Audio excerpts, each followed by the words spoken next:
Land on which a free miner may enter. Land on which a free miner may enter is governed by Section 11 of the Mineral Tenure Act. The section is not a list of where miners can go, it is a list of where miners cannot go.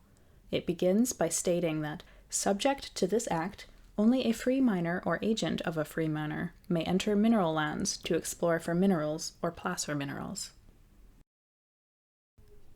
Subsection 2 then states, the right of entry under subsection 1 does not extend to A. Land occupied by a building, a subjective clause that depends on the state of the building, its purpose, frequency of use, and occupancy. A derelict shack is probably not enough to bar mining activities. But a summer cottage, or any other building that sees regular use and occupancy, is enough to bar mining activities.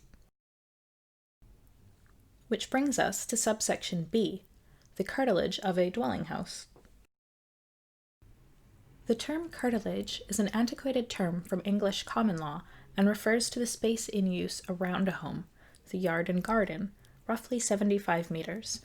Only a house and its curtilage are off-limits to mining on private property in BC. Subsection C, orchard land. One type of land use in BC that has priority over mining is fruit growing. Subsection D, land under cultivation, is also off-limits to mining, but the land must be under a current state of cultivation.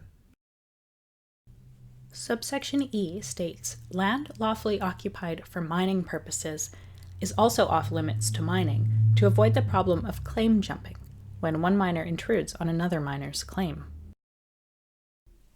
Subsection F is protected heritage property except as authorized by the local government or minister responsible.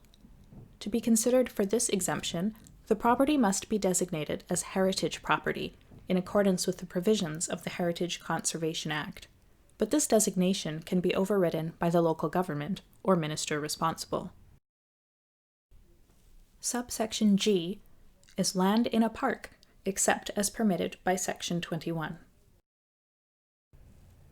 Section 21 affirms the prohibition on mining in parks and heritage conservation areas, but grants an authorization to override these restrictions. Fair Mining Collaborative suggests modernizing these broad powers of entry that have been in BC mining law for over 150 years by giving landowners more freedom to protect their lands from mining and allow a 5-year window for cultivation rather than having to prove immediate use. We also believe that in order to modernize this part of the Mineral Tenure Act, modern-day community and regional land use plans must have legal weight in deciding whether or not mining should proceed. Such plans did not exist when Section 11 was drafted. Finally, and perhaps most importantly, no power of entry should be granted without the free, prior, and informed consent of the Indigenous people on the land in question, in accordance with the United Nations Declaration on the Rights of Indigenous Peoples.